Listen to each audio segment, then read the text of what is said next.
नमस्कार, आप देख रहे हैं जी मीडिया टुडे की नवरात्रि स्पेशल पेशकश और मैं हूं आपके साथ कृति सिंह भदौरिया। आज नवरात्रि का चौथा दिन है और आज के दिन माता कूष्मांडा की पूजा की जाती है। अपनी मंद मुस्कान और हल्की हंसी के द्वारा ब्रह्मांड को उत्पन्न करने के कारण इन देवी को कूष्मांडा नाम से जाना जाता है। जब सृष्टि नहीं थी, चारों तरफ अंधकार ही अंधकार था, तब इन्हीं देवी ने अपने हास्य से ब्रह्मांड की रचना की थी।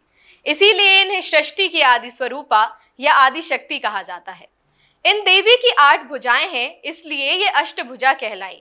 इनके 7 हाथों में कमंडल, धनुष, बाण, कमल पुष्प, अमृत पूर्ण कलश और गदा भी है। आइए आपको दिखाते हैं माता कूष्मांडा की मुस्कान जैसी खूबसूरत और अलौकिक कथा। सनातन शास्त्रों में वर्णित है कि प्राचीन काल में त्रिदेव ने सृष्टि की रचना का संकल्प लिया। उस समय संपूर्ण ब्रह्मांड में घना अंधकार व्याप्त था। समस्त सृष्टि एकदम शांत थी, ना कोई संगीत, ना कोई ध्वनि, केवल एक गहरा सन्नाटा था। इस स्थिति में त्रिदेव ने जगत जननी आदिशक्ति माँ दुर्गा से सहायता की याचना की। जगत जननी आदिशक्ति माँ दुर्गा के चौथे स्वरूप माँ कूष्मांडा ने तुरंत ही ब्रह्मांड की रचना कर दी। कहा जाता है कि माँ कूष्मांडा ने अपनी हल्की मुस्कान से सृष्टि का निर्माण किया। माँ के चेहरे पर फैली मुस्कान से संपूर्ण ब्रह्मांड प्रकाशमय हो गया। इस प्रकार अपनी मुस्कान से ब्रह्मांड की रचना करने के कारण जगत जननी आदिशक्ति को माँ कूष्मांडा के नाम से जाना जाता है। माँ की महिमा अद्वितीय है। माँ का निवास स्थान सूर्यलोक है। शास्त्रों के अनुसार माँ कूष्मांडा सूर्यलोक में निवास करती हैं। ब्रह्मांड की सृष्टि करने वाली माँ कूष्मांडा के मुखमंडल पर जो तेज है, वही सूर्य को प्रकाशवान बनाता है। माँ सूर्यलोक के भीतर और बाहर हर स्थान पर निवास करती हैं।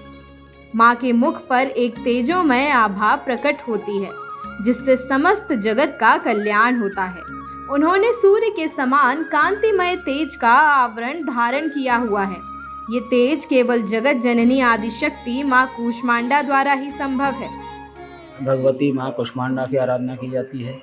माँ कूष्मांडा का स्वरूप ऐसा है कि जिस समय यह पृथ्वी अपने लुप्त होने वाली थी, ऐसे समय में भगवती के एक छोटे से स्मित हास्य से यह पृथ्वी फिर से अपने पूर्ण स्वरूप में आई। माँ कूष्मांडा का जो नाम है कूष्मांडा, एक ब्रह्मांड की रचना के ही वो माँ कूष्मांडा के इससे ही इस ब्रह्मांड की रचना हुई है। भगवती को प्रसन्न करने के लिए मालपुए का भोग चढ़ाना चाहिए, है ना, सप्तशती का पाठ करवाना चाहिए।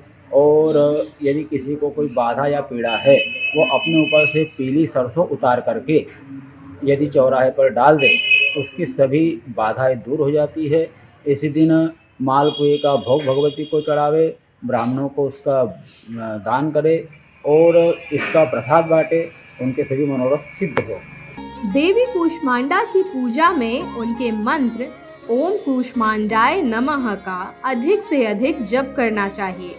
मान्यता है कि माँ कूष्मांडा की पूजा में इस उपाय को करने पर कुंडली में स्थित केतु ग्रह से जुड़े दोष भी दूर हो जाते हैं। माँ कूष्मांडा को कद्दू का भोग लगाया जाता है।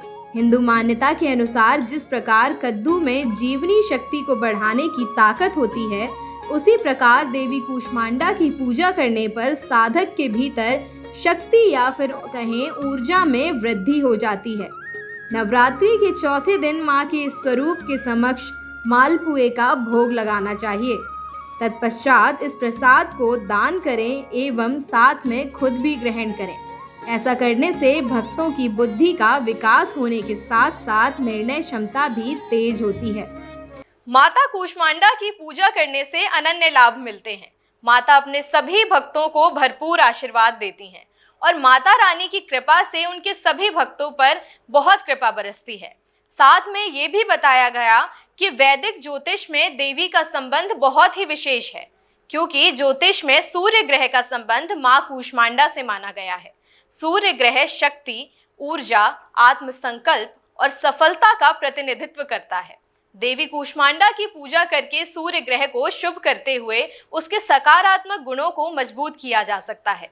अगर किसी को बहुत प्रयास करने के बाद भी मनचाहा परिणाम नहीं मिल रहा है, तो मानहानि का सामना भी करना पड़ रहा है या रोग प्रतिरक्षा कम हो, तो देवी की पूजा करने से इन सभी बाधाओं को दूर करने में मदद मिल सकती है। देवी कूष्मांडा का आशीर्वाद व्यक्ति की जन्म कुंडली में सूर्य के सभी फलों को अच्छा कर देता है। जीवन में संतुलन और प्रेम आ जाता है। फिलहाल के लिए इतना ही। हमें दीजिए इजाजत। कल फिर लौटेंगे माँ के अगले स्वरूप की कथा लेकर। Headlines sponsored by Isha Real Estate, Ganesh Meridian, Ahmedabad, Gujarat, White Leaf Hospitality Private Limited, Dhan Properties Private Limited, and Shri Ishwari Associate, Ahmedabad, Gujarat. Accounting, GST, income tax work, investment and financial advisor, life and general insurance, powered by products.